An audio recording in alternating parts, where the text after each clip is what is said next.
皆さん、今日はお忙しい中、我々のこの日韓の対話に集まっていただいてどうもありがとうございました。私たちは韓国の EAI と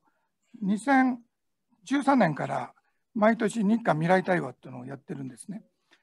で、その中で本当のことを言いますと、安全保障の対話もやってたんですが、昨年は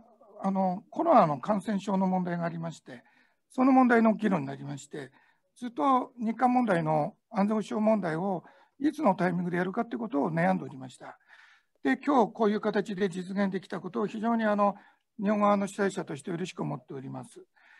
で、そして我々ゲノピオは去年の1月にですね、韓国の協力も得てですね、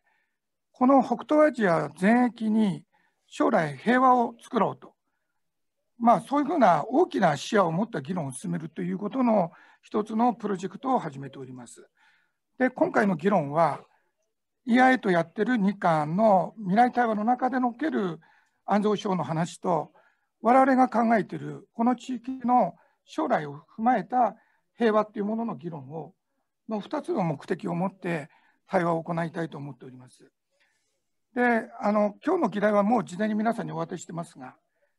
我々が今回特に知りたいのは2021年、我々はどのような安全保障のリスクに直面しているのか。さて、その中で日本と韓国はどのように力を合わせるべきか。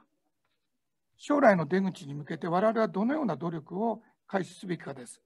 これから1時間半にわたってセッションが行われるセッションが3つ行われます。多くの人が参加していることのためにですね、成功させるために、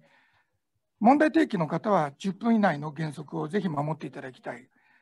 それ以外の発言者は3分の原則でお願いします。ぜひご協力をお願いします。ということで、会議を始めますが、会議の始まる前にですね、日本側の我々の主催者ゲノピオ側からですね、一言ご挨拶をしていただきたいので、我々ゲノピオのアドバイザリーボードであるの一人である宮本前の中国大使に一言ご挨拶いただきたいと思います。宮本さん、よろしくお願いします。皆さん、こんにちは。宮本でございます。工藤さんからは、1週間前か、5日前か言われまして、北東アジアにおいてどのようなその平和とそれから繁栄の地を作るかというのは、私はもう本当に自分のライフワークとして真剣に考えなければいけない、現に微力を尽くしてきたわけです。ところが、北東アジアの情勢はですね、逆に厳しくなってきている。北朝鮮の核の問題はずっとありますが、それがさらに白日の下にさらされてきた。から中国は、いわゆる中国の台頭により、その行動様式、思考方法を大きく変えてきた。それが米中関係という形で、今我々に安全保障問題をその中核として、いろんな問題を突きつけているわけです。こういう状況になったときにはですね、大体みんな当面のことを考えるわけです。今どうしようか。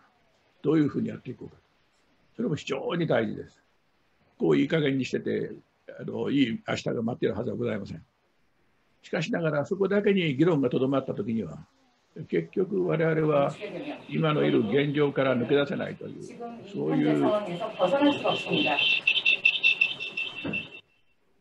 ういう環境に置かれてしまうわけですので、少なくとも有識者の方々には、その先を見据えた議論をする。すなわち現状をしっかり詰めてどうするかを考える。しかし、一歩先にから対処交渉に立って今を眺めてみて、そして今どうしたらいいかという、そういう発想も同時に必要だということで、この東アジア、北東アジアに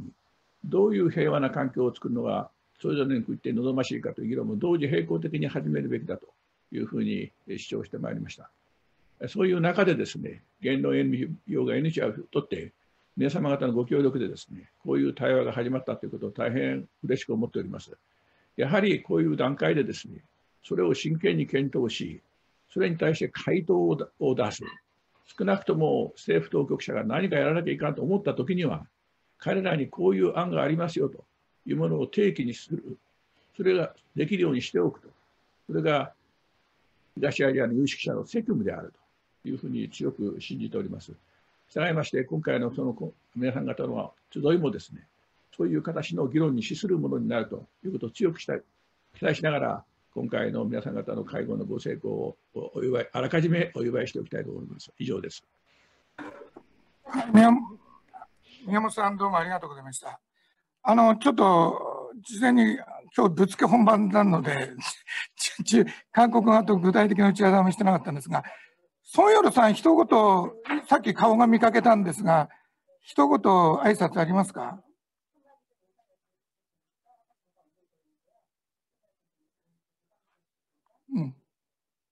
ソンヨルさんいた。네, 안녕하세요. 동아시아 연구원장 손열입니다. 먼저 저희 그 겐론 NPO의 구도 대표님 그리고 겐론 NPO와의 회의에 항상 참여를 해주시는 일본 측의 우리 소혜아 선생님을 비롯해서 여러 선생님들 다시 뵙게 돼서 반갑습니다. 한국은 엊그제가 그 새해였어요. 우리 그 구정으로 해서요. 그래서 어떤 의미에서 새해를 다시 시작하는 그런 그 느낌으로 오늘 이렇게 회의를 하게 돼서 뜻깊다고 생각을 합니다. 그리고 저희 그 한국 측에 지금 세 분이 나와 계신데 굉장히 그 숏 노티스로 부탁을 드렸습니다만은 기꺼이 이렇게 참여를 해주신다고 해서 특별히 감사의 말씀을 드리고, 오늘의 한일 안보 대화는 뭐 더 강조를 해도 지나치지 않을 만큼 특히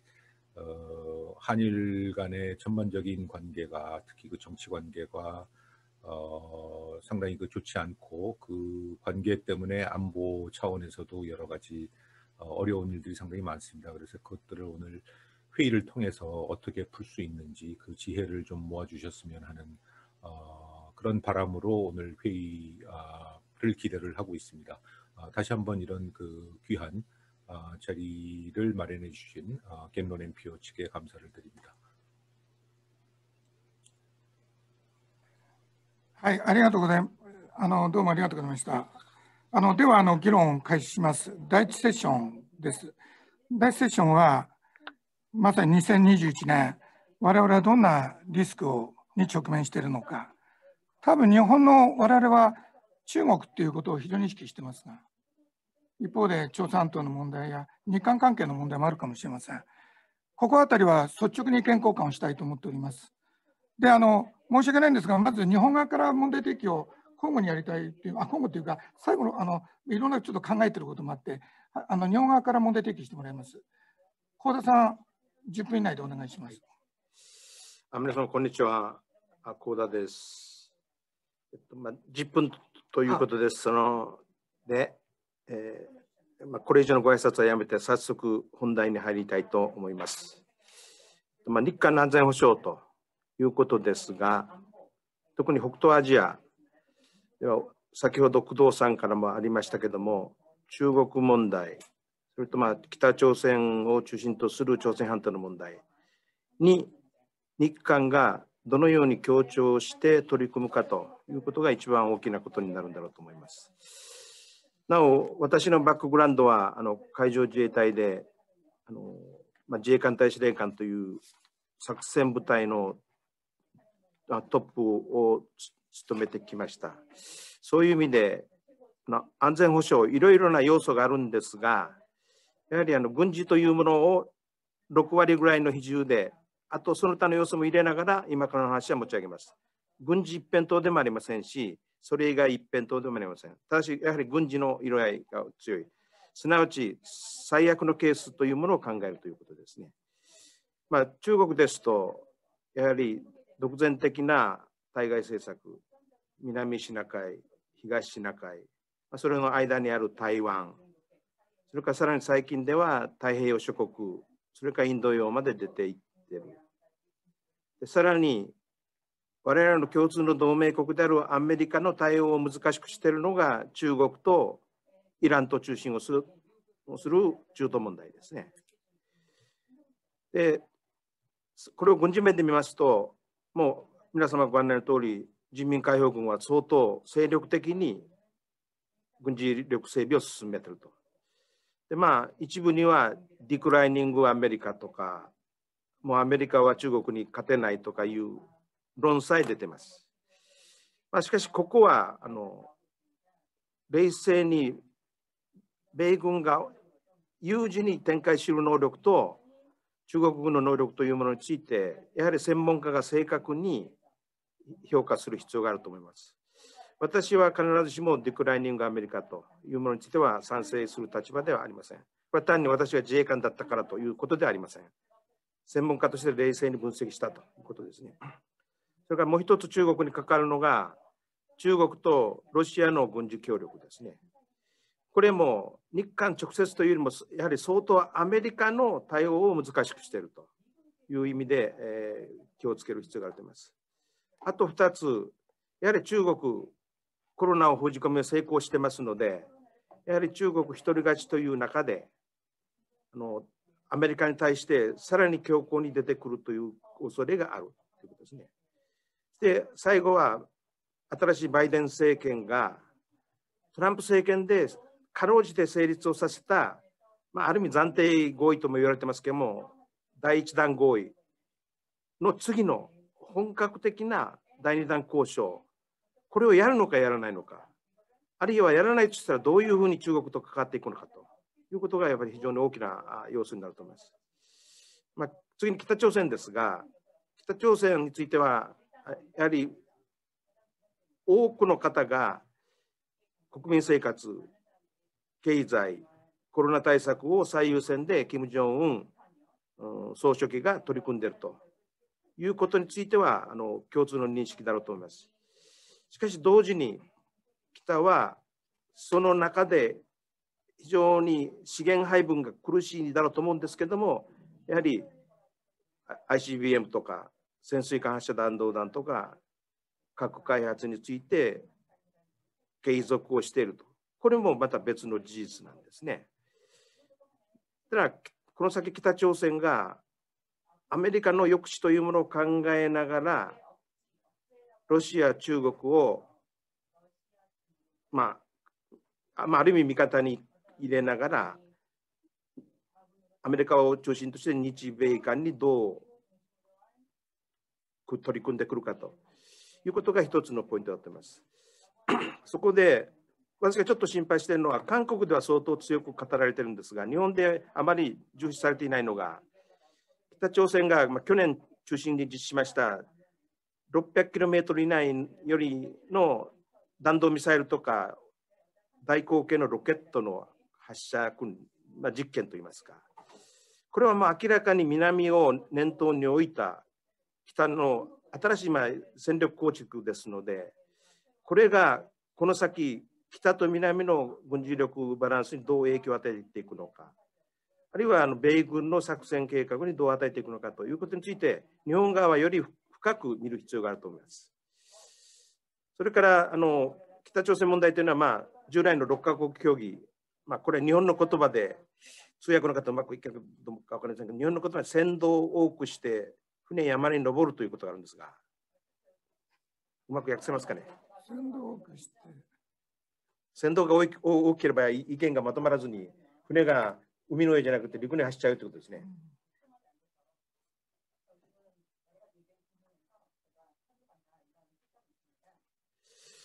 ですので、安易に、私は多国間体制、要するに1993年からこの問題が出てきて、途中10年間6カ国協議をやって、ほとんどまたらなかったものを、新たな6カ国協議に似たものを模索するのか、やはりアメリカと北を中心とした2カ国で他の国が協力していくのかということについても、やはりしっかりと見ていく必要があると思います。最後に、これも、私、海上自衛隊ですので、非常に心配しているのが北の潜水艦発射の弾道弾です。これは北が仮に日本海の中部から射程500キロでソウルと東京を撃ちますと、ソウルについては今のサードのレーダーでは探知できない間に弾頭が落ちてきます。東京については探知はできますが、対応時間が4分ということで、これも非常に難しくなる。これが核の場合、北は確実に第二撃能力と、それもアメリカ本土を攻撃することなく、日本と韓国の首都を人質にするということで、第二撃能力、抑止力を持つということで、新たな問題が提起されると。これは日韓、真剣に私は軍事上、安全保障上の問題について論議すべきだろうと。で最後に、日韓問題ですが、問題を2つ申し上げます。1つは我々、日本、韓国ともアメリカの共通の同盟国だという認識がありますが、日米同盟と米韓同盟というものは全く本質が違うということですね。狙いが違うということです。日米同盟は1990年、97年ですかの再定義によって、今でいうインドアジア太平洋の安定まで機能させる、それに日本が貢献をするというところまで任務を広げたわけですね。しかし、米韓同盟というのは依然として朝鮮半島、いわゆる北の侵略に対してこれを排除して韓国をしっかりと守るというための同盟です。実は同じようなアメリカとの同盟ですけれども、全く違う本質を持った同盟をこの先どのようにオーバーラップするところを見つけてきちっと体制を作っていくのかということについては非常に難しいところだろうと思います。それから次に韓国軍の近代化です。これは、これで最後ですけども、先月ですか、12月頃から発表されました韓国の次の中期防衛力計画、5年計画、これが2つか3つ続きますとですね、まだ論議はあるんでしょうけども、韓国軍は自由世界で確実に第2位の軍事力、アジアでは第1位の軍事力になります。もう日本をはるかに追い越します。はい。その中で特にですね、韓国海軍というのが、これも自由世界でというか、アメリカ、中国に次ぐ第3位の海上自衛隊でもはるかに大きな海軍力になると。この海軍力をですね、韓国の海軍の力というものを、将来のインドアジア太平洋地区の安定にどう使うか。この海軍力をうまく使えないと、アメリカにとっても日本にとっても韓国にとっても非常に不幸なことになると思います。すなわち、ズバリ申し上げますと、南シナ海とかインド洋とか台湾の問題に韓国軍が、特に韓国海軍がどのような任務を果たすのか、あるいは韓国の選択として果たさないのか、ここについてはしっかりと論議をしていく必要があるというふうに思います。以上で終わります。どうもありがとうございました。はい、どうもありがとうございました。今直面するリスクと、それから問題提起もいろいろありました。またこれは自由討議の時に皆さんと意見交換したいと思います。じゃあ、韓国側はチョン・チェソンさん、お久しぶりです。10分以内でよろしくお願いします。네, 감사드립니다. 발표자로 초청해 주셔서 진심으로 감사드리고요. 또 특별히 올해 도움을 많이 주셨던 우리 소혜아 선생님을 화면으로나마 뵐 수 있어서 대단히 반갑게 생각합니다. 저는 군사적인 측면보다는 외교안보 측면에 대해서 조금 단기적인 관점에서 몇 가지 포인트를 말씀드리도록 하겠습니다. 리스크가 있는 것은 사실이지만 지금의 시점은 미중 간 또는 인도태평양 국면에서 긴 경쟁을 둘러싼 초기의 계획 설정기다, 그렇게 볼 수 있겠습니다. 특히 바이든 정부가 등장하고 나서 바이든 대통령도 한 보름 전에, 한 5일 전에 이야기한 것처럼 앞으로 3개월 동안 중국에 대한 전반적인 전략을 리뷰하겠다, 이렇게 이야기를 했습니다. 미국 정부의 15인의 전문가가 본격적으로 리뷰를 해서요, 그간에 미국이 중국에 취해왔던 전략들을 새롭게 재정비하는 기회가 될 것이라고 생각됩니다. 대략 5월 말까지의 기간이 될 것이고요. 뒤에 좀 말씀드리겠습니다만은 북한도 역시 8차 당대회 이후에 당분간은 미국의 대북 전략의 리뷰를 보면서 전략을 추구할 것이기 때문에 올해 상반기는 리스크가 여전히 존재하는 시기이긴 하지만 앞으로 중장기적으로 길게 전개될 인도태평양 국면에 가장 중요한 초기의 시기가 될 것이다. 그렇게 정의를 해볼 수가 있겠습니다. 트럼프 정부의 대중 전략을 이제 바이든 정부도 계승하고 있습니다. 하지만 기조는 같지만 구체적인 수단이나 방법은 매우 다르게 나타날 것이다. 또 중국에 대해서 취했던 트럼프 정부의 전략이 그렇게 성공적이지 않았다라고 평가가 되고 있기 때문에 앞으로 바이든 정부의 대중 전략은 굉장히 다른 형태를 띨 것이다라는 생각이 들고요. 중국이 아까도 말씀이 계셨습니다마는 상당히 공세적인 전략을 취하고 있는 것이 사실이다. 영토 확장, 또 그레이 존이라고 하는 회색지대 전략, 경제적인 강압 전략, 1대1로와 같은 영향권 확대, 중국 모델 수출, 또 지구 거버넌스에서의 영향력 확대 등을 목표로 하는 아주 체계적인 전략을 추구하고 있기 때문에 미국으로서는 중국 전략을 정비하는 것이 매우 중요한 문제다라고 볼 수 있습니다. 최근에 이제 여러 문서들을 통해서 미국 내에서는 중국에게 명확한 레드라인을 설정해야 된다라는 논의도 활발히 이루어지고 있습니다. 그것은 중국이 현재는 지경학적인 주로 경제적인 수단에 의한 압박 전략에 치중하고 있지만 영토 확대라든지 또는 전쟁의 발발, 또는 북한의 전쟁을 지원하는 등의 전략을 취하게 되면 미국도 군사적인 대응을 할 수밖에 없다라는 억지 체제를 명확히 하는 전략을 취하해 나가고 있다고 볼 수가 있겠습니다. 무엇보다 우리 관심사는 동맹 체제의 정비입니다. 따라서 지금은 대중 전략도 중요하지만 당장은 미중 간에 군사적인 충돌이 있을 가능성은 매우 적기 때문에 어떻게 미국 중심의 동맹 체제를 정비해서 지금의 경제적 또는 기술 영역에서의 경쟁이 군사적으로 악화되지 않도록 막을 수 있느냐 하는 게 중요한 문제다라고 볼 수 있겠습니다. 문제는 기존의 동맹체제 정비라는 것이 이렇게 쉽지는 않다는 겁니다. 왜냐하면 이미 중국과 다양한 경제적 관계들을 맺고 있기 때문에 미국의 동맹국들도 중국에 대한 입장이 다 다르다는 것입니다. 최근에 중국과 유럽 간의 투자 협정도 그것을 보여주고 있고요. 유럽 내에서도 중국에 조금 더 우호적인 독일 같은 국가가 있는가 하면 영국과 프랑스는 인도태평양 안보 전략에도 참여한다고 하고 있어서 입장이 매우 다르다고 볼 수 있습니다. 유럽과 아시아도 굉장히 다르고요. 아시아는 직접적인 위협인식을 가지고 있습니다. 하지만 위협인식이 공통된다고 해서 이익도 공통된 것은 아니기 때문에 미국도 보다 더 유연하고 다층적인 동맹체제를 만들려고 하고 있습니다. 예를 들어서 나토와 같은 다자안보 얘기를 하기도 하고요. 또 쿼드와 같은 조금 더 느슨한 협력체제,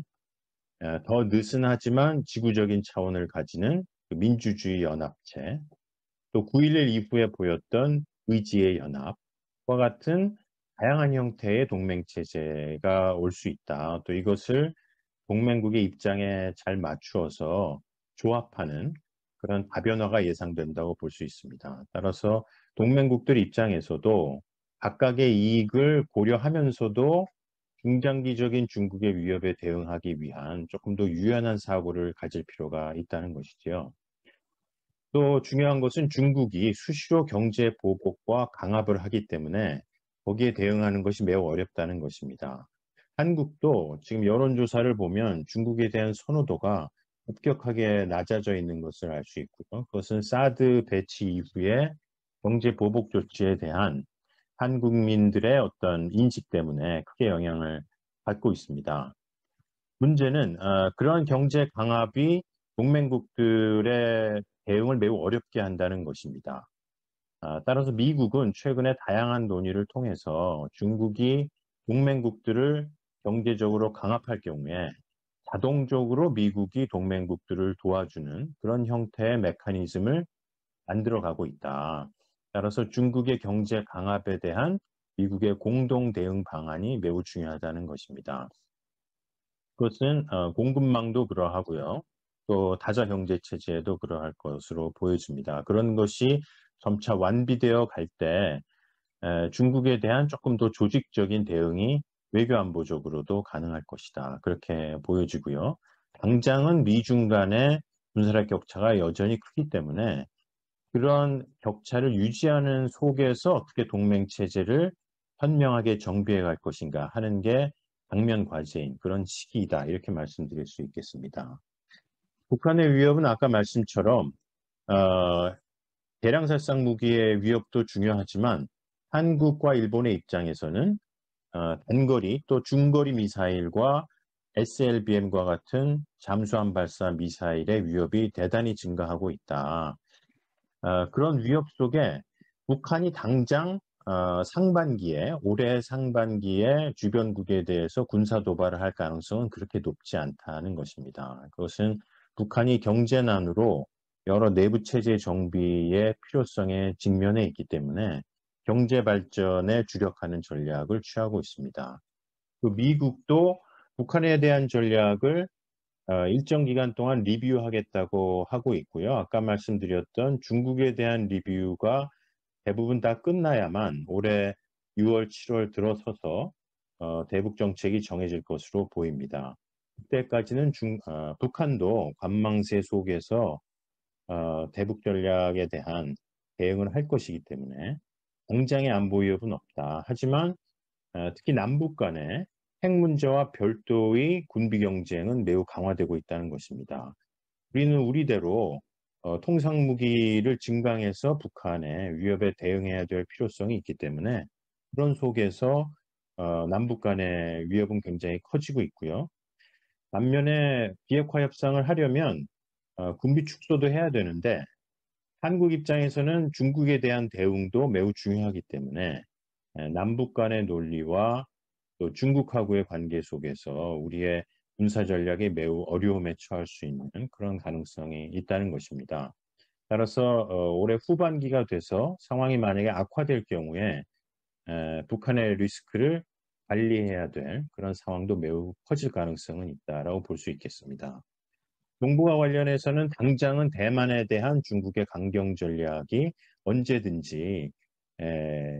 강화될 수 있는 그런 상황이다. 대만에 대한 중국의 군사적 우위가 상당히 점증하고 있고 미국이 개입하더라도 중국이 반드시 패배하는 것은 아니기 때문에 여전히 대만에서의 문제가 있고요. 따라서 리스크라는 것은 미국과 중국 간의 그 군사력의 임밸런스가 줄어들수록 증가하는 것이다. 따라서 그런 면에서 대만이 가장 위험한 그런 리스크를 안고 있다고 볼 수 있겠습니다. 마지막으로 그 어젠다에서 주신 동중국해와 또 한국 서해에서의 해양 위기 가능성도 증가하고 있다는 것입니다. 이제 12월에 만들어져서 이번 2월에 발효된 중국 해경법이 한국에서도 많은 관심을 끌고 있습니다. 그것이 중국 이제 군사위 소속이라는 것도 중요하지만 그 내용이 굉장히 광범위하게 규정이 되어 있어서 47조의 불법조 부분에서는 중국의 군사력 사용이 가능하다라고 규정하고 있기 때문에 이 부분은 서해에도 해당이 되는 부분이 있다. 따라서 이런 광범위하게 규정된 중국의 군사력 사용 범위에 따라서 리스크 증가할 확률은 매우 높다는 것이죠. 따라서 일본의 입장에서는 미국으로부터의 그 동중국해를 둘러싼 안전보장이 매우 시급한 일이고요. 지난번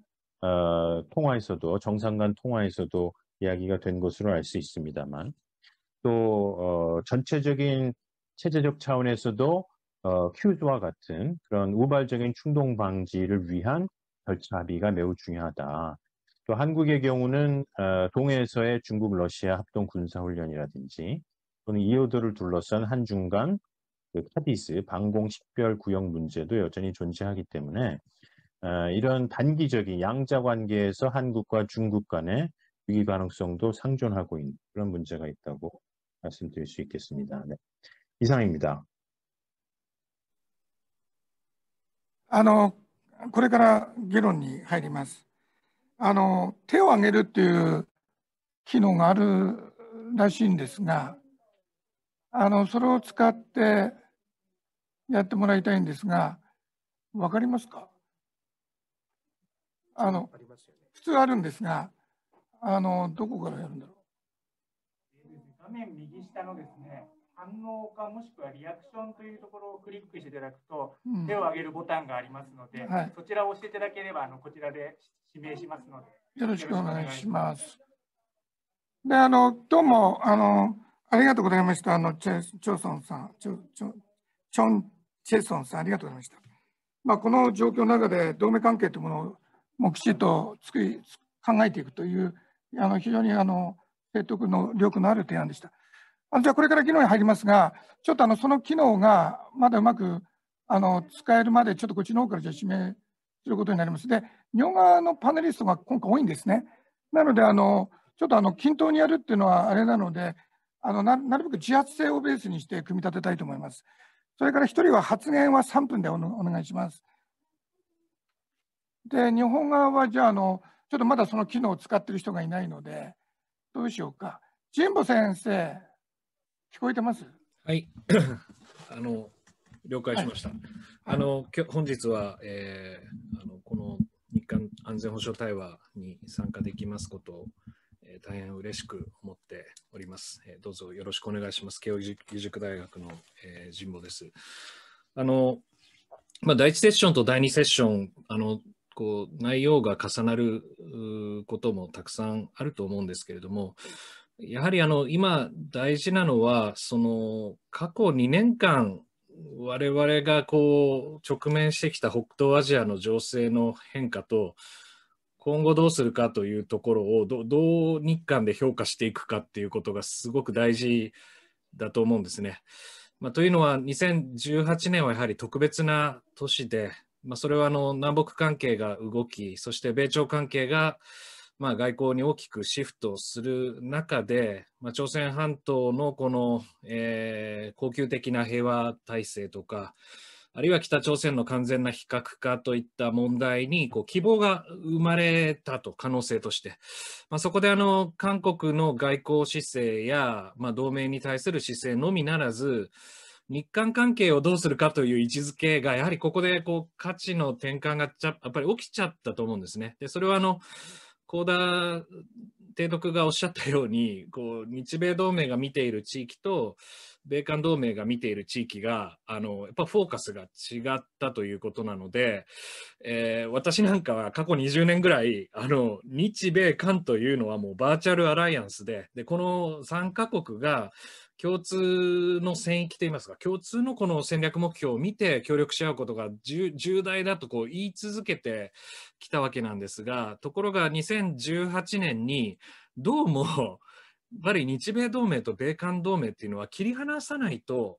ダメなんじゃないかと思うようになったわけですね。で、それはなぜかというと、この南北が動き出す局面において同盟が果たし得る役割がやはり大きく変化したからだと思うんです。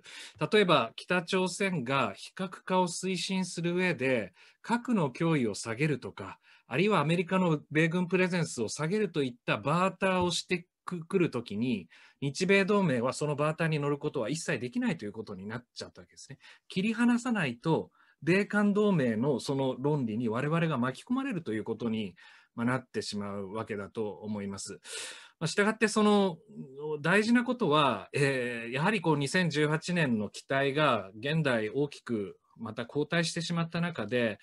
サッカーで言えばもう一度フォーメーションを組み直す、という形で日韓を再びこのフィールドに戻していくということが大事だと思います。アメリカは常にフォワードとゴールキーパーなんですけれども、日本と韓国っていうのはやっぱりミッドフィルダーだと思うんですね。ミッドフィルダーが連携し合えなければゲームはできないわけでありまして、でこのフォーメーションを整え直すことができるかどうかというのが、今年の非常に大きな課題ではないかというふうに考えております。すいません、ちょっと雑白なコメントですが、以上です。いや、どうもありがとうございました。うまいことを言うなっていう、フォーメーションをそれをきちんと考え直さなきゃいけないっていう、あるんですが、韓国の方ね、ちょっと、一巡してちょっとお話聞きたいんですが、次に誰か発言者が名前がないので、ちょっと私ので直接当てちゃっていいのかな。じゃあちょっとパク・ウォンウォンさん。예, ちょっと顔が見えてないんですが、いますか。 반갑습니다. 이런 기회. いたいた。 예, 들리시나요? 들리시나요? 예, 예. 3分お願いします。 예. 알겠습니다. 이 귀한 자리에 초청해 주셔서 감사드립니다. 앞서 일본 측에서 발표한 발제를 좀 중심으로 간단하게 말씀을 드리겠습니다. 아마 다음 세션에서 좀 더 본격적인 논의가 될 거다라고 생각을 하는데, 저는 미국이 상당 부분 쇠퇴의 국면에 접어들었다라고 생각을 합니다. 그렇기 때문에 앞으로 한국과 일본과 같이 자유민주주의의 가치를 존중하는 국가들, 미국과 함께 더욱더 적극적으로 협력할 필요성이 있다라고 생각을 합니다. 북한 문제에 대해서 많은 얘기를 해주셨는데 그 얘기에 대부분 제가 동감을 합니다. 저도 군사 문제를 연구하는 사람의 한 사람으로서 북한의 이 군사적인 위험이 굉장히 심각해지고 있다라고 판단을 합니다. 특히 8차 당대회 때 너무나 명확하게 북한은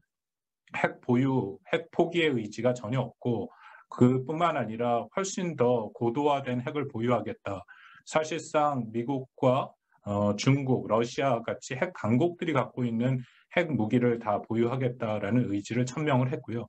제가 제일 우려하는 것은 아까 그 말씀을 좀 주셨는데 KN-23이라고 불리는 이스칸데르,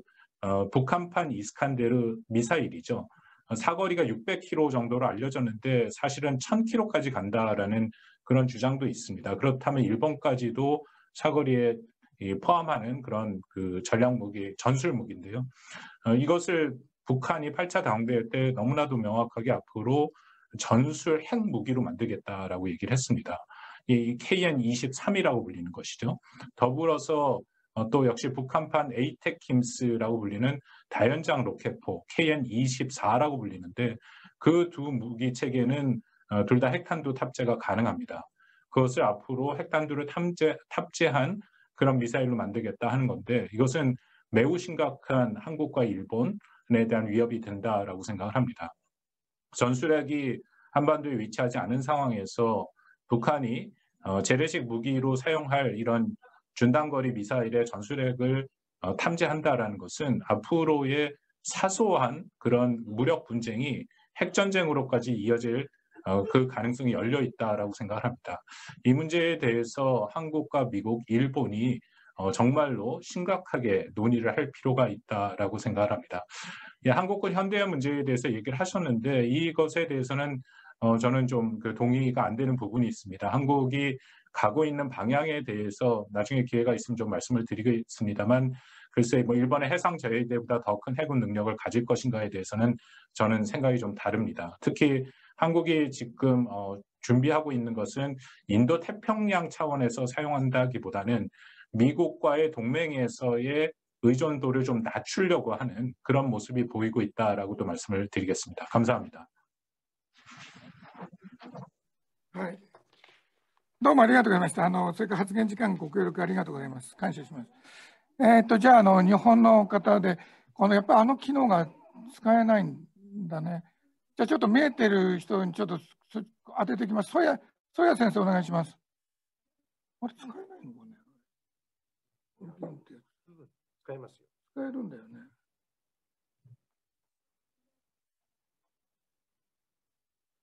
あ、上がってる。ソヤさん、ミュートでどうやって。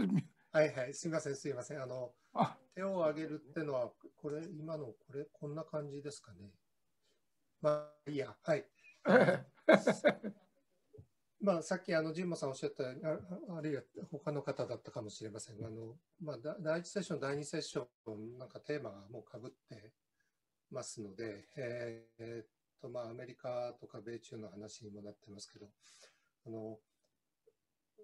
少し大きなね、今の米中関係を軸にした大きなピクチャーをどう見るかっていうのは、香田さんは最初にまだやはりアメリカの力っていうのは重要であり続けるだろうと。で、パク先生は、プライマシーは少しこう、ディケイしているといいますか、これからの展望としてもおっしゃったのかもしれませんが、アメリカ優位っていうのはやっぱりもう現実的ではなくなっていくという、ここの見極めっていうのは、タイムスパンにもよるとは思うんですけれども、やっぱりかなり重要だと思うんですね。で私の感覚は、これやっぱりアメリカ国内がやっぱりまず第一義的には心配で、トランプの対中政策を日本では中国に厳しく当たってくれていたということで、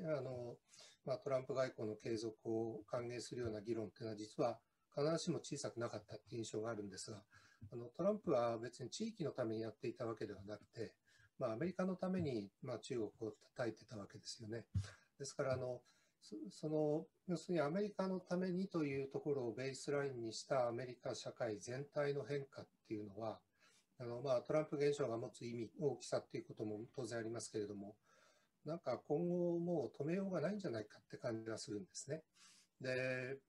それプラス、今度アメリカと中国の対立っていうのは、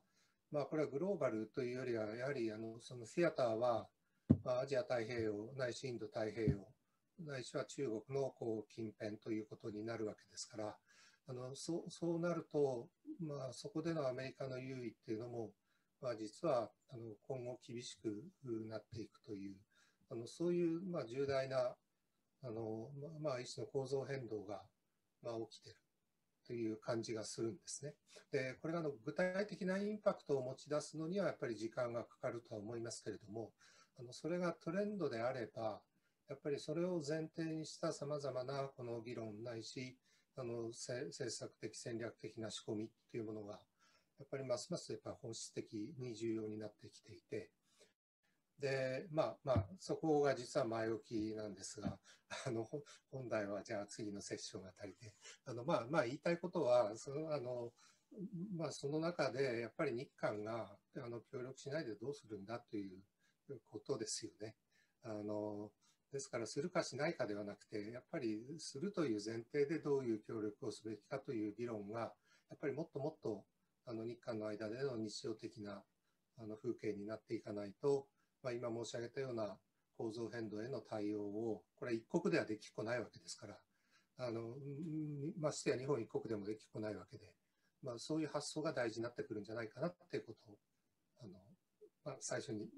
感想として申し上げたいと思います。はい、ありがとうございました。時間の協力もありがとうございました。じゃあちょっと先に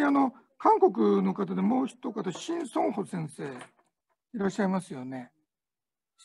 シン・ソンホさん。네、 감사합니다。いた。ぜひお願いします。저도 일단은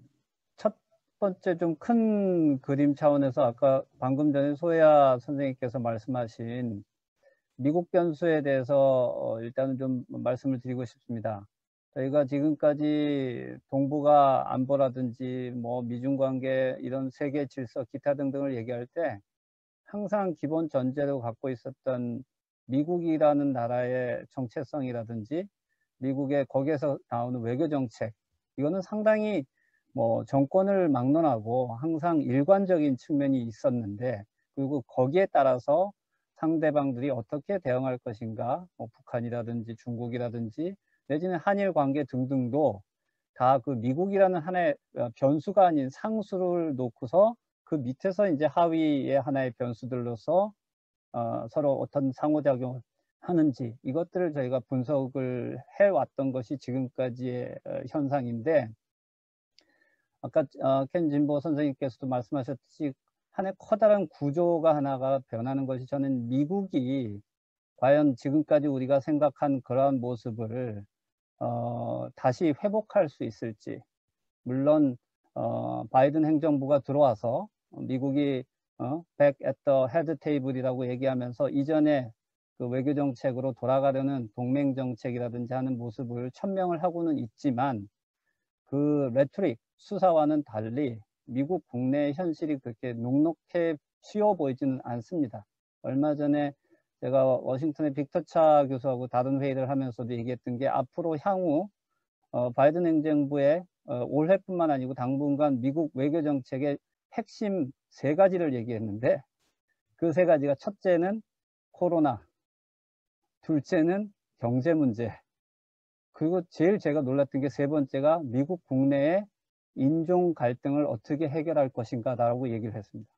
저는 이거 3개는 다 외교 문제가 아니고 국내 문제 아닌가?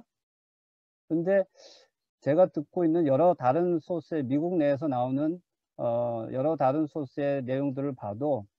당분간 미국 바이든 행정부도 이 3가지 국내 문제에 몰입할 수밖에 없다. 그리고 요번에 엊그제 나온 트럼프의 제2탄핵에서 공화당 다수의 의원들이 여전히 트럼프를 탄핵을 하지 못한 그런 미국 국내 정치 현실이 앞으로도 상당 기간 동안 미국과 바이든 행정부의 외교 정책에 있어서 근본적인 하나의 제약 요인으로 작용할 수 있다. 그것이 과연 우리 동북아 내지는 미중 관계, 대북 정책, 한일 관계 등에 미치는 영향이 무엇일지에 대해서 저희가 한번 근본적인 뭐랄까 조심스럽게 전망을 다시 한번 생각해 봐야 되지 않나 그렇게 생각합니다.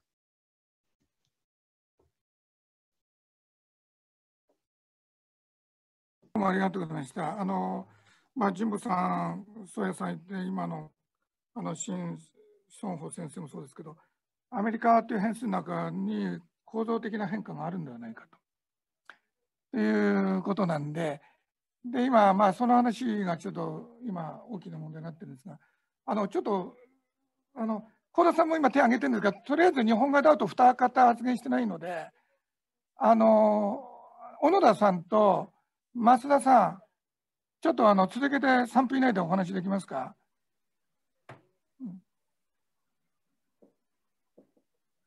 いいですか。はい。じゃあ私から、今皆さんが大体グローバルな視点から、大きなピクチャーというふうにおっしゃってましたけれども、私もその点から申し上げると、やっぱり皆さん今アメリカを中心に議論をしていますが、中国がですね、香田さんが最初に指摘していたように、その強権的な行動を今後どのように変化させるのか、変化させないのかというものが非常に大きな要素になるということだと思うんですね。で、ものの見方によってはですね、中国のこの強権的な行動がアメリカと中国の対立を生んでいる、アメリカの政策の変化、もちろんそれだけではありませんけれども、予見としてですね、そういうことになっているというふうに見られる、そういう中で、中国がより、責任のある大国として、今後変化をしていくのか、あるいは変化をしていくのに我々はどのようにそのような変化を導いていけるのかということが私は非常に重要で、そのためにはやっぱりネイバリングカントリーである、大国の日本と韓国とかですね、よりよく協力できるかどうかというのが中国の行動を少なくとも、今以上にエスカレーションさせないように抑止をするだとか、そういうことで非常に大きな意味を持つということだと思うんですね。ですでに日本はご承知のようにインド太平洋フリー&オープンインドパシフィックということで、地域の国々との関与を深めてますし、そこに、日本は中国も包摂するような形で、取り組んでいくんだろうと、今後もですね、RCEP のようなその仕組みも作ってですね、そういったものに今度は視点を変えると日韓がどのように取り組んでいくのかっていうところが、よりリスクをですね低減させていくような方向に向かえるかどうか、この辺が一つ私は2021年の大きなポイントになるというふうに思います。以上です。はい。増田さんどうですか、増田さん。防衛研究所の増田さん。よろしいですか。はい。ありがとうございます。防衛研究所中国研究室の増田と申します。よろしくお願いいたします。今、多くの先生方からアメリカの立ち位置、あるいは役回りというものが変化するのかしないのかということをついてコメントがありましたが、中国から見れば、アメリカの覇権的な役回りというものは当然低下していくと、こう見ているわけでありまして、実際どうなるかというものは別問題としましても、アメリカのそうした役割の低下、あるいは衰退といったものをどう、ある意味安定的に促進するのかというのが中国の政策目標であることは間違いないわけでございます。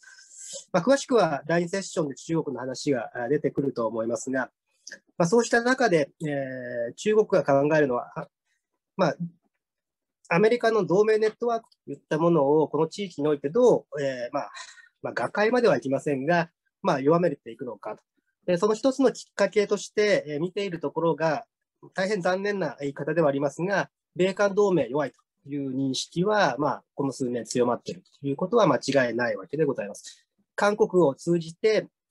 アメリカの同盟戦略、あるいはこの地域における安全保障政策といったものにどう影響を与えるかということを、パク・クネ政権の時は明らかに中国がそれを狙っていたという明確でしたが、その後もそれは一貫した議論としてあるということでございまして、詳しくは第2セッションで皆さんの考えを伺いたいところですが、中国から見ればアメリカの役回りをどう低下させるかといったことは、政策目標としてあるし、2021年バイデン政権が出てきたというところで、そうした、政策目標というものを今一度、掲げる可能性、さらには、中国の党大会が、ありますので、そうしたところに、踏み込んでいく可能性はあるのかなと思います。とりあえず私からは以上です。どうもありがとうございました。これで全員の方が発言されたと思うんです。で、とりあえず今の話の中でちょっといろいろ問題提起がされてますので、もう一回問題提起者にコメントをそれぞれ求めたいと思っています。で、今出てきているものは、やっぱり変数としてアメリカというものの動きが構造的に変わってくるのではないかという問題があって、一方でその上で、日韓というものが、日本と韓国がどういう形で、どういうものを、どういう形で何を協力するのか、そういうことを非常に今、議論できる段階に来ているのか、そういうことも含めて、そこをちょっと聞きたいところがあるんですが、チョン・チェソンさん、そして幸田さんに話してもらいます。また問題提起があったらそこでされても結構です。네, 감사합니다. 네, 대부분 다 여러 가지 말씀들을 다양하게 해주셨기 때문에 뭐 질문에 대한 답변이라기보다는 그냥 몇 가지 포인트만 말씀드리면은요, 미국의 역할이나 능력이 예전과 같지 않다 하는 점에는 뭐 저도 전적으로 동의합니다. 그리고 미국의 주요 관심사가 국내 문제에 집중되어 있다는 것도 역시 맞다고 생각이 듭니다. 더군다나 미중 간의 갈등 양상의 주요 현안들이 무역이나 뭐 경제 일반 또는 기술 부분에 한정되어 있었기 때문에 미국 내에도 이해관계가 굉장히 다양하다고 볼 수 있습니다. 트럼프 시대에도 농업 분야라든지 중국에 대한 무역 분쟁에서 손해를 봤던 미국 내 섹터들도 있고요. 그리고 기술 분야도 역시 마찬가지여서 미국 내에서도 중국에 대해서 상당히 강하게 대응하는 거에 대해서는 이해관계가 굉장히 엇갈린다고 볼 수 있겠습니다.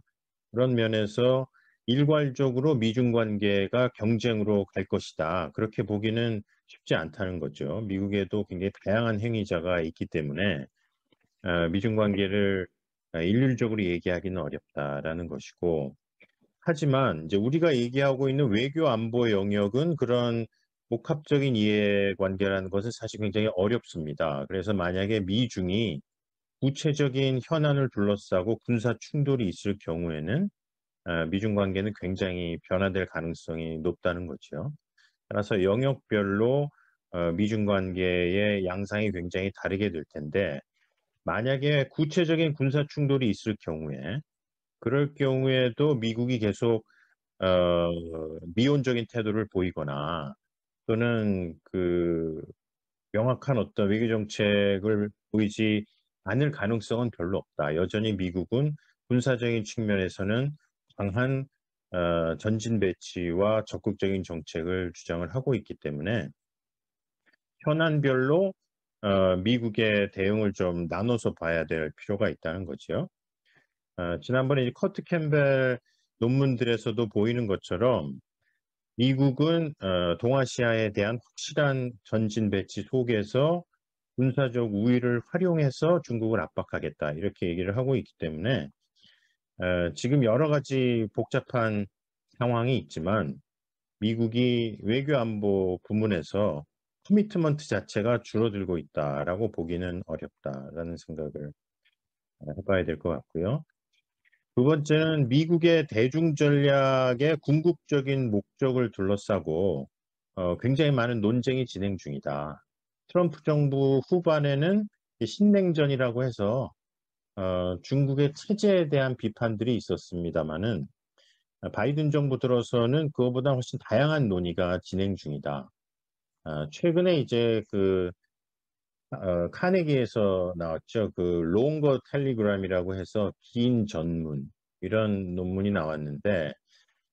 굉장히 강경한 내용이긴 하지만 목적은 중국을 무너뜨린다기보다는 조금 더 국제 규범에 맞는 강대국으로 변화시키는 것이다. 따라서 경쟁과 관여를 동시에 추구하는 전략이기 때문에 중국을 어떻게 할 것인지를 둘러싼 논의가 필요하다는 거죠. 지금 논의들은 중국이 규범 저해 세력이기 때문에 확실한 견제가 필요하다라고 우리가 이야기는 하고 있지만 중국이 과연 어떤 생각을 하는지 또 미중 간의 긴 엔드 스테이트를 어떻게 설정해야 되는지를 놓고는 조금 더 논의가 필요하다라는 것입니다. 다음은 이제 한일 간의 협력의 필요성에 대해서 아까 말씀하신 것처럼 그것은 반드시 해야 되는 그런 부분이라는 것은 의심의 여지가 없고요. 남북 간에 지금 문재인 정부가 추구하고 있는 그 평화 전략하고 인도 태평양에서 벌어지고 있는 지역 안보는 사실 그 상호 영향을 주고받기는 하지만 같은 문제는 아니다. 한국은 한국 나름대로 통일이라든지 평화의 문제가 있기 때문에 그거는 주변 상황이 어떻게 변화되는지와 상관없이 반드시 추구해야 되는 문제이다. 그렇지만 그것이 해결되는 방법이 주변 상황을 더욱 안정시키고 또 한일 간의 협력을 증진시키는 방향으로 가도록 하는 게 중요한 거다. 따라서 그 두 차원의 흐름을 어떻게 잘 조화시키느냐 하는 게 문제이기 때문에 그 어느 한쪽을 선택할 수 있는 문제는 아니라는 거죠. 그런 면에서 미국이 앞으로 성공할 수 있느냐 하는 것은 사실 동맹국들 간의 협력, 그 바퀴살 체제에서 그 바퀴살들 간의 협력, 번역이 잘 됐는지 모르겠습니다만, 그래서 캠벨 같은 경우는 바퀴살 체제에 타이어를 씌워야 된다 이렇게 얘기를 하고 있습니다. 그러니까 그 중심은 미국이 있지만 그 주변에 있는 국가들 간의 협력이 사실 결정적이다 앞으로는. 그런 면에서 미국이 어떻게 하느냐도 중요하지만 그 바퀴살들 간의 주변국들 간의 협력이 굉장히 중요한데 그런 면에서 한일 협력이 매우 중요하다는 생각이 들고요. 그래서 양자 문제나 남북 문제를 그걸 좀 분리해서 생각해야 돼. 그럴 필요가 있다는 생각이 들고 앞으로 다음 세션에서도 얘기가 되겠습니다만 중국을 조금 더 복합적으로 분석을 하고 논의를 할 필요가 있다라는 말씀을 드리겠습니다. 아닙니다. はい、ありがとうございました。じゃあ、幸田さん、お願いします。ありがとうございます。今でいろいろなご意見聞かせていただきました。ありがとうございました。3点申し上げたいと思うんですけども、まずはアメリカの力をどう見るかということで、これは当然、何もしないアメリカがこのままいくということはディクライニングにつながるんですね。ただ、物理的な力と将来発展のポテンシャルという意味でアメリカはまだ十分に持ってますし、今、中国との差もまだまだ圧倒的だと思います。しかし問題は、アメリカ人の心が、皆さんが国内問題だというふうに多くの方は言われたんですけども、やはり分かれてしまったということなんですね。じゃあ、日本とか韓国の同盟国は何もしないのかというと、やはり中国を意識したときに、強いアメリカでいる、影響力を行使するアメリカでいてもらうことが一番いいはずなんで、やっぱり日本とか韓国はアメリカとの戦略対話、政策調整を通じてですね、やはりトランプさんが、ある意味ぶち壊してしまったアメリカ人のアイデンティティというものを統一をして、この地域で言えば日米韓豪オーストラリアですねの、同盟国の共通の目標設定戦略というものを作り上げていくように働きかけるべきだと思うんですね。何もしなくちゃダメです。ということはダメなんですよね。で、ちょっとだけ、実は私、相当の年寄りで、ベトナム戦争が終わった1975年11月、サイゴン陥落の半年後に初めて18ヶ月ミサイルとコンピューターを学ぶためにアメリカに留学しました。感覚的に言いますと、アメリカは建国以来初めて名もない所在さえ知らなかったベトナムという国に実質的に敗北したと。あの時もうアメリカの国はぐちゃぐちゃでした。しかしその後、フォード大統領、それからジミー・カーター大統領、そして、俳優出身のレーガン。特にレーガン大統領は約10年かけて見事に復活したんですね。そのあたりでもやはりヨーロッパの NATO 諸国あるいは日本と相当精密な冷戦の戦略調整というのがなされていってアメリカ立ち直ったわけですけども、私は75年の11月の段階ではこれはアメリカと同盟を組んでたらひょっとしたら日本は危ないと思うほどアメリカ危なかったんです。何を言いたいかというと、やはりこの先アメリカ人自身が決めることなんですけども、やはり自由とか民主主義とかいう共通の価値観を持って権威主義、全体主義、共産主義と水と油とのごとく違う体制の中国とこの先付き合っていくために我々の柱としてアメリカがどう立ち直ってもらおうかということについては外から働きかけるべきだろうと。それで失敗したらもうやっぱりアメリカは将来ないと思います。次に2つ目、これで最後ですけども、ちょっと先ほど私誤解を受けたかもしれませんが、パク・ウォンゴンさんが、韓国軍は北朝鮮と戦う目になって将来大きくなって、外に出るということについて、否定的なことを言われたと私は理解しました。問題はですね、私はこれは肯定的な意味で言ってるんです。韓国が今の防衛費の投資を続けていって、今公表されている防衛力整備計画をやれば、実行すれば、もう間違いなく通常核戦力ではアメリカに次ぐ戦力になると言っても過言ではないと思います。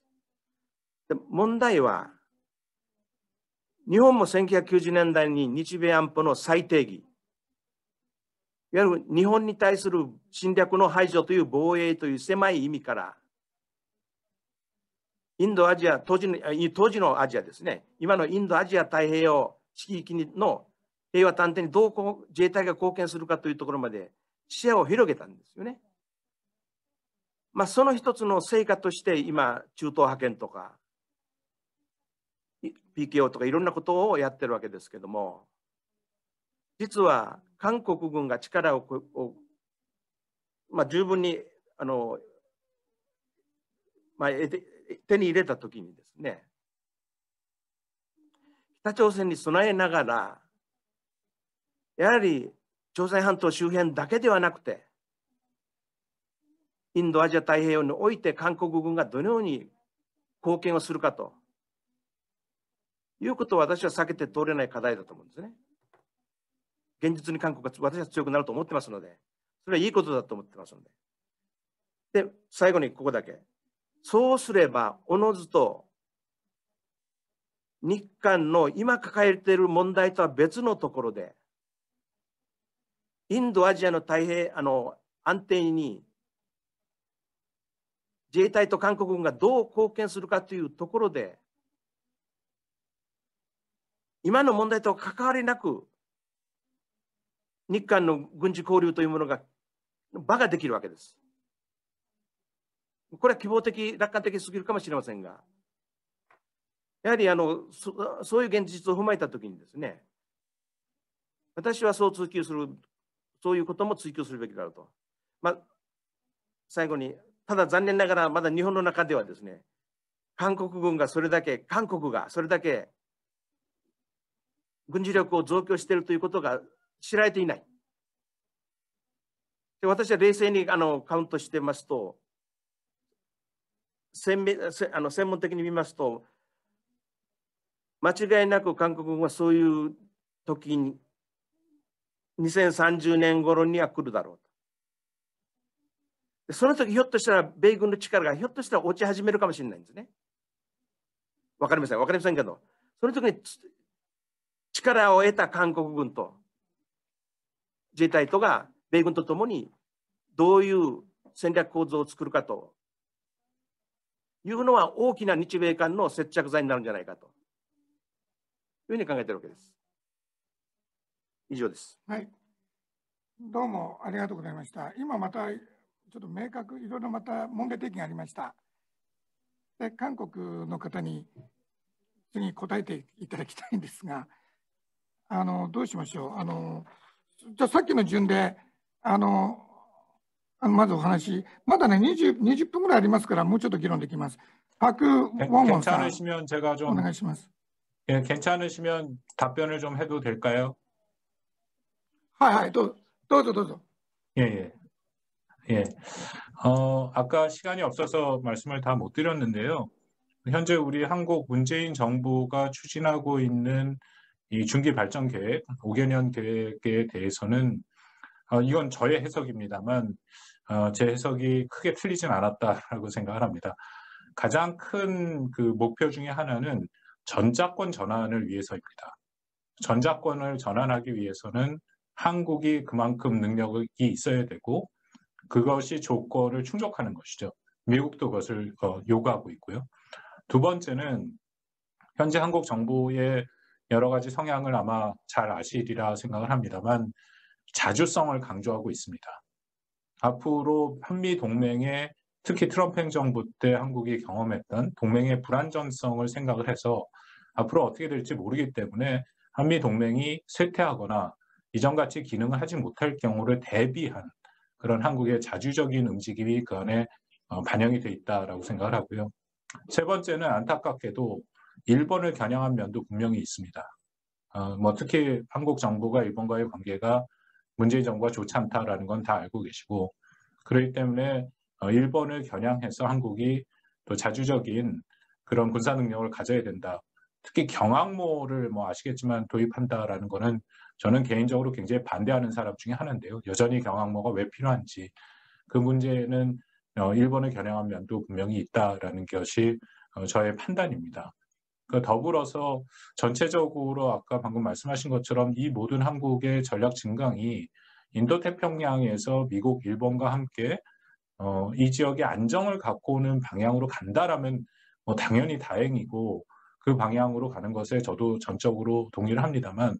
현재 한국 정부가 갖고 있는 생각과 의도, 그 숨은 그 계획은 그 방향은 좀 아니다라고 생각이 됩니다. 한 가지 더 덧붙인다면 한국은 그렇지만 또 하나의 제약이 있죠. 바로 직면한 북한의 위협입니다. 아까 말씀드린 것처럼 8차 당대회 때 북한이 아주 명확하게 얘기한 전술핵 무기 같은 경우에는 현재 한국 또 한미동맹이 갖고 있는 이 미사일 방어 체제로는 다 막지 못합니다. 그렇기 때문에 여러 가지로 북한의 당면한 위협을 우리가 우선적으로 대비해야 된다라는 것도 분명히 있습니다. 그래서 한국 국내에서는 과연 한국 정부가 말한 5개년 중기 발전 계획 그 화려한 무기 체계가 정말 필요하느냐, 오히려 한미 동맹을 굳건히 하면서 북한의 위협을 대비하고 한반도의 비핵화를 추진해 나가는 것이 중요하다라는 의견도 있음을 말씀드립니다. 감사합니다.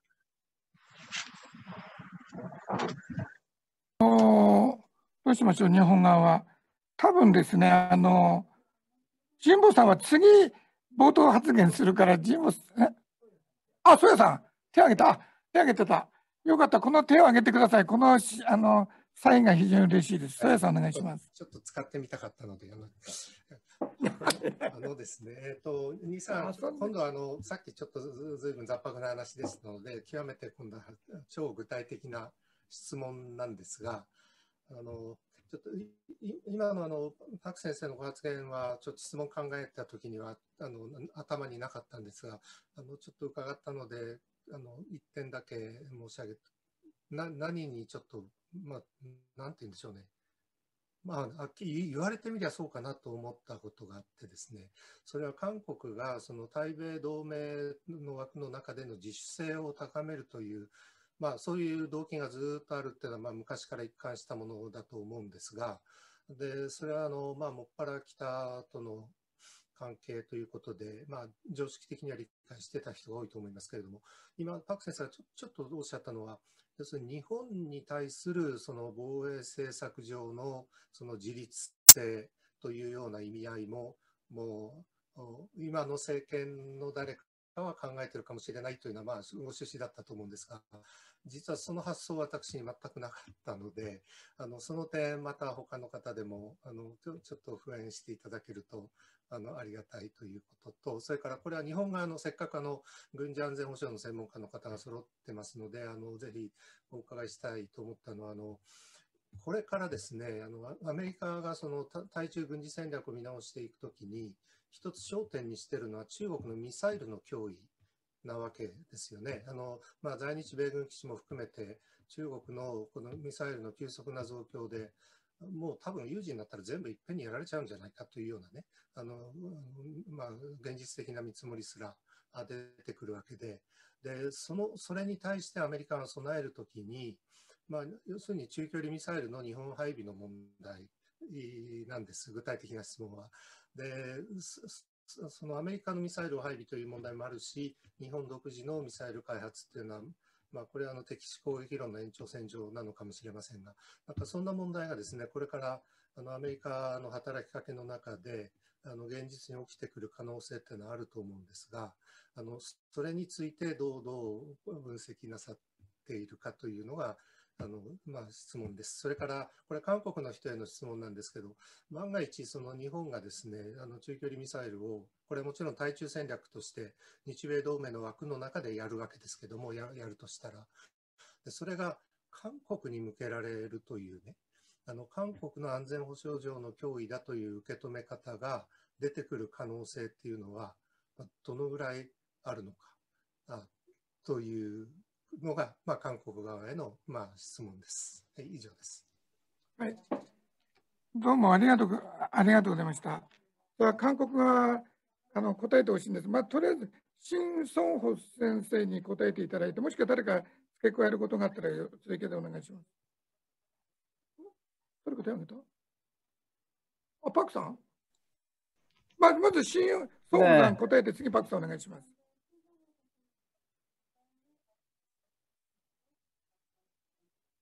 네,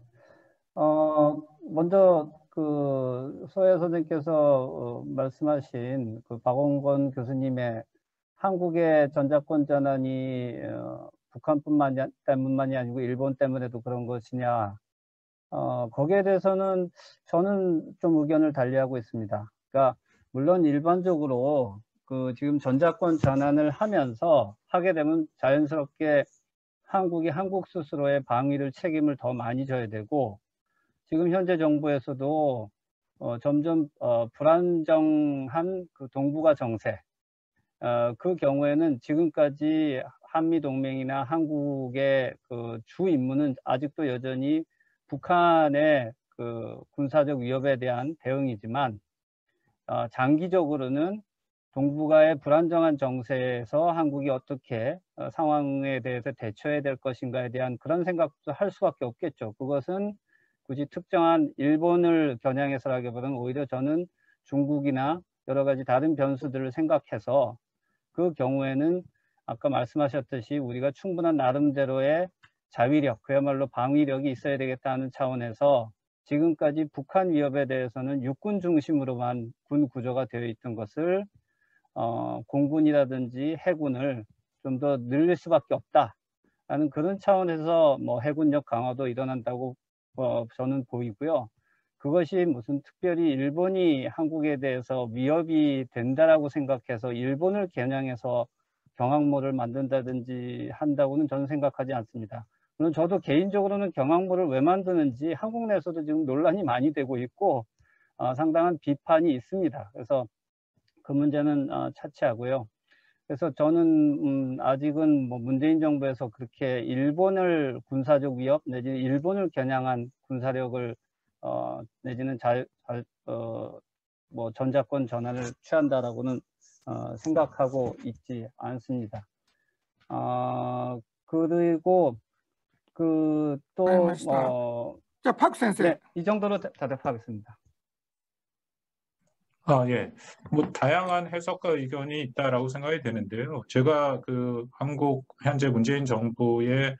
앞으로의 발전 계획이 일본과도 연계가 있다라는 말씀을 드리는 근거는 한일 간의 지소미아 갈등이 굉장히 첨예했을 때 그 당시에 한국 정부가 말씀드린 핵심적인 무기 체계의 도입을 검토했던 것은 사실입니다. 그 당시에 그 김현종 청와대 제2차장이 공개적으로 경항모를 비롯해서 원자력 잠수함까지도 포함한 그런 내용들을 얘기를 했는데, 그 컨텍스트는 당시 지소미아의 한일 간의 갈등이 있었던 상황에서 얘기가 나온 거라서 그 부분이 뭐 충분히 저는 합리적인 의심이다라고 생각이 되고요. 또 하나는 해공군력 강화는 필요성이 있죠. 근데 이 논의도 사실은 이전에 이명박 정부 때 검토가 끝난 겁니다. 이 해공군으로 우리가 이 주변국에 대해서 어느 정도의 힘을 가질 수 있다라는 것은 굉장히 어렵다라는 결론이 났기 때문에 그거보다는 뭐 미사일을 활용한 그런 우리의 최소한의 자위권을 가져야 된다라고 얘기를 하다가 현 정부 들어서 물론 뭐 정치적인 판단도 있습니다. 왜냐하면은 이 장관이 국방부 장관이 해군과 공군 출신이죠. 그들의 그런 입김도 들어갔습니다만 이것은 이전과는 다른 전략적 환경 평가가 있다라고 생각을 합니다. 중거리 미사일 INF 문제도 매우 중요한 문제라고 생각을 하는데 이 문제는 한국 주한미군 같은 경우에는 상당히 진행이 됐습니다. 그 캠프 험프리스의 평택 기지에 배치된 에이테킴스 그 다연장 로켓포죠. 미국이 이미 그것에 대한 개량을 시작을 해서 2023년도 되면은 사거리 800km로 개량을 합니다. 그러니까 800km면은 평택에서 북경까지, 베이징까지를 사거리로 넣는 거죠. 근데 이거는 기존의 무기 체계이기 때문에 한국에서 이것을 배치하지 말라라고 얘기할 수가 없습니다. 개량이기 때문에. 그게 제 생각에 그런 방법으로 미국이 풀어갈 것이다. INF 조약을 폐기했다고 하더라도 뭐 미국이 준중거리 미사일을 한국, 일본 같은 데 배치할 수는 없다. 굉장히 큰 반발이 있다라는 거는 1970년대 INF 조약을 만들 때 미국이 이미 경험을 했기 때문에요. 그 가능성은 없고 기존의 무기 체계를 개량해서 배치하고 개량할 가능성은 있다라고 생각합니다.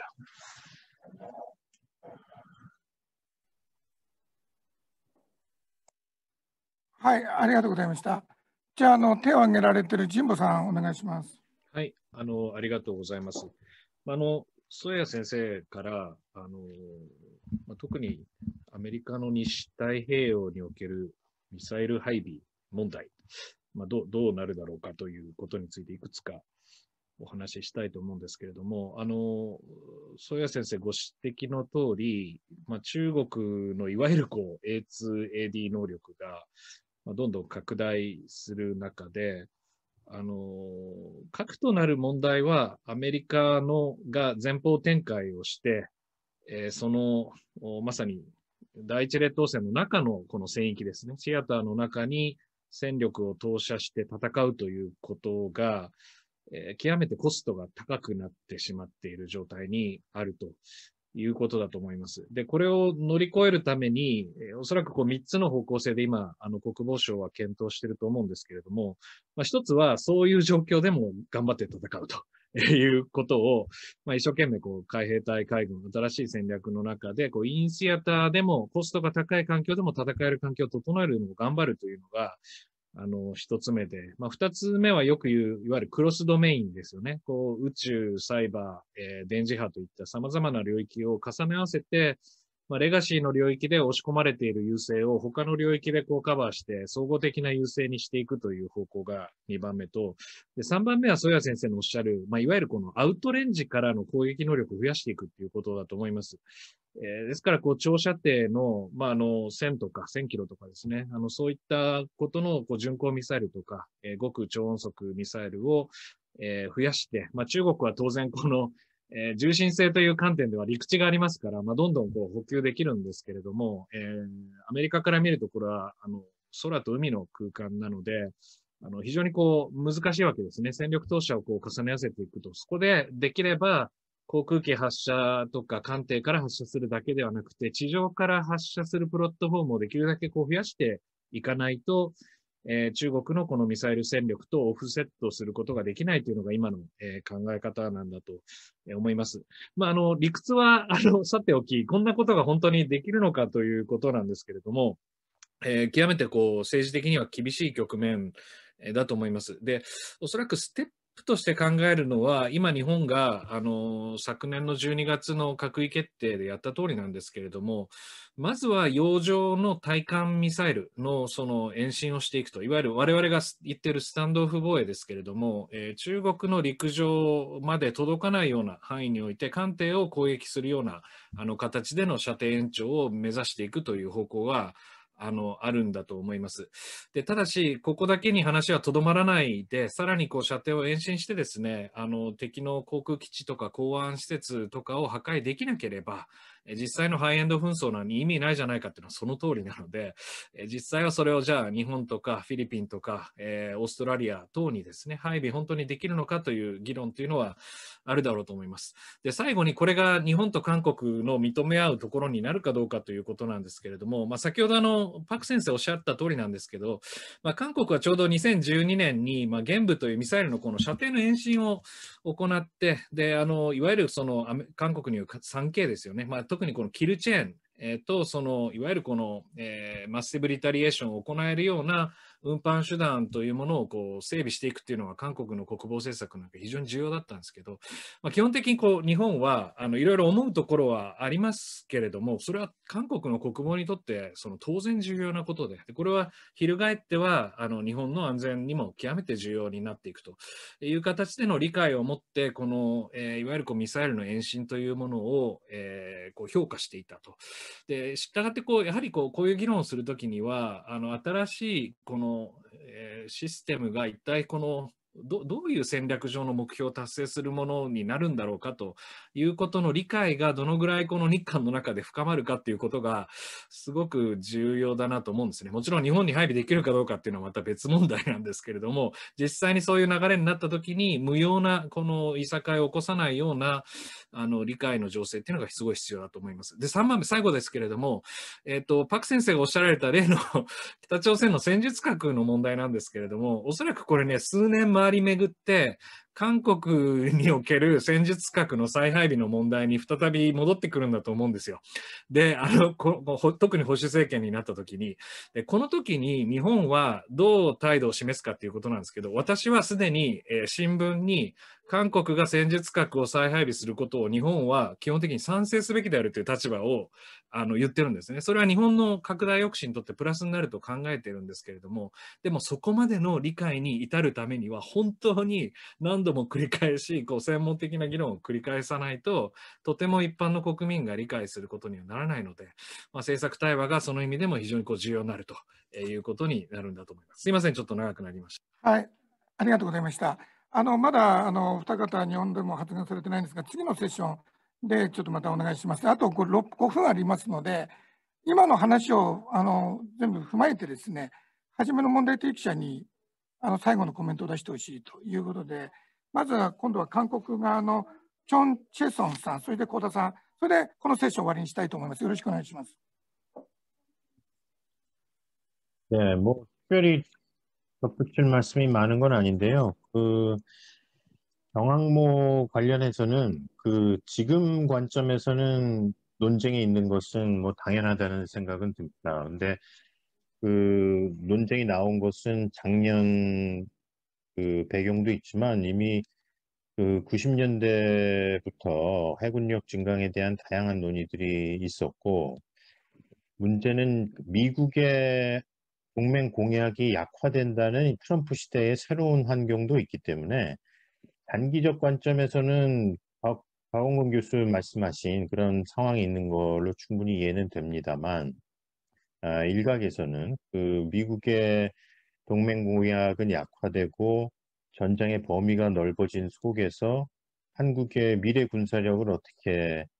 건설해야 되는지에 대한 고민이 있는 것은 사실이다. 따라서 북한만을 의식한 안보 환경을 변화하고 있기 때문에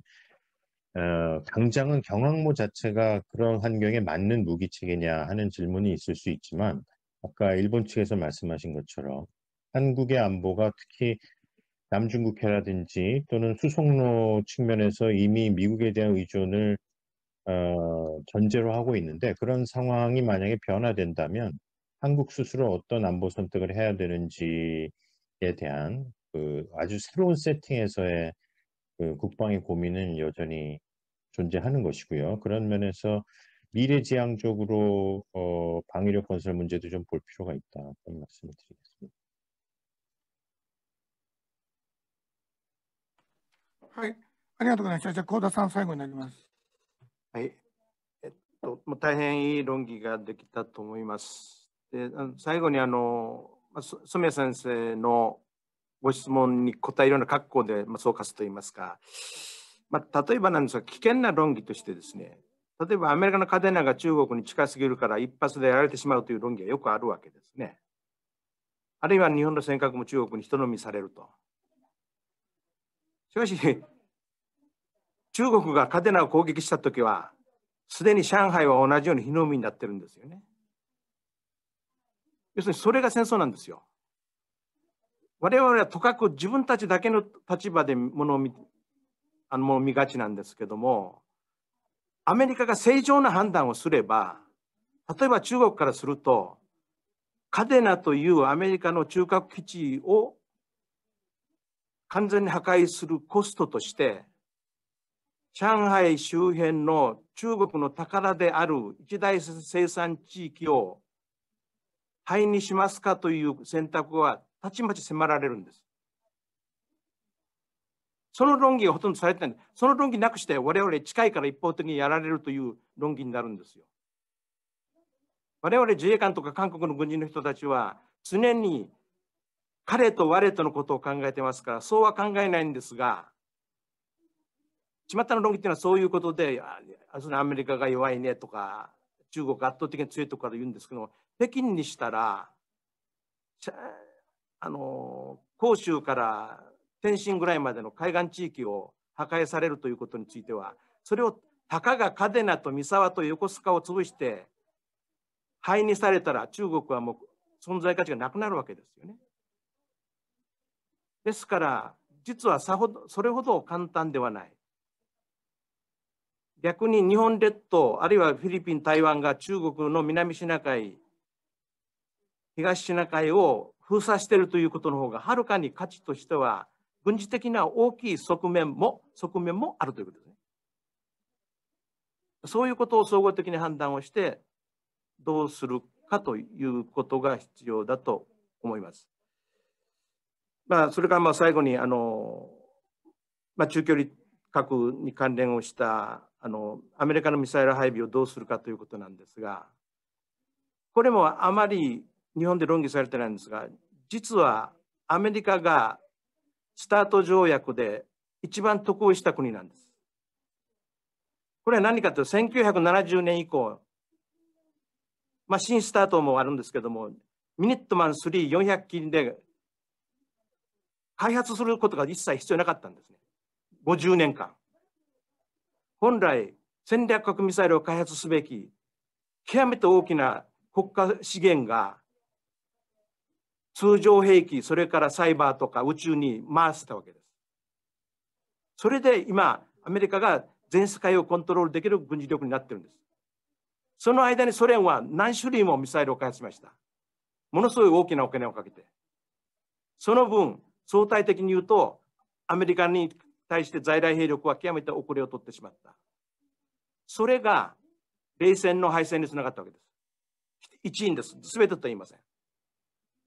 で、同じようなことが中距離にも私は言えると思うんですね。で、今、アメリカはさほど困らないんですよ。ただし、韓国のように北の核にどうするかというのはあるんでしょうけども、しかし、先ほど、チョン先生が、アメリカの同盟の信頼性が落ちていると言いましたけれども、であるがゆえに信頼性をがっちりとすれば、要するに北としても手を出せないんですよね。だからそこには拡大抑止が成立するんですよ。しかしアメリカがこれから本格的に中距離核戦力を再開発するとすると、日本と韓国が一番困るのは、宇宙とか在来兵器、新しいドメインと在来兵器に本来勝るべき国家資源が大幅に減るということなんですよ。これは大きな同盟体制の欠陥になります。で、しかもアメリカは今、例えばですよ、水上艦だけで半分に中距離核を積めば5000発積めるんですよ。ランチャーの数ではそれだけあるんです。で、稼働艦をすると、要するに修理を除くとすると、対中有事でいうと3000発ぐらいは中国に施行できるんです。ところが地上部隊でミサイルを置くと、もう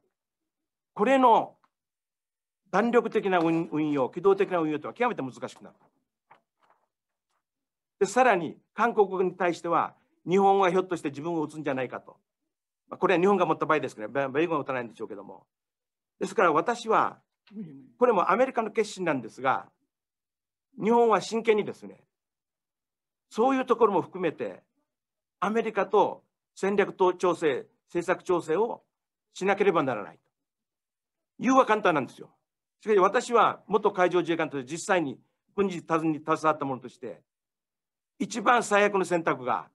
地上発射型の中距離ミサイルを日本に配備するということなんです。今の体制でアメリカは十分に中国を抑止できます。ということです。はい、どうもありがとうございました。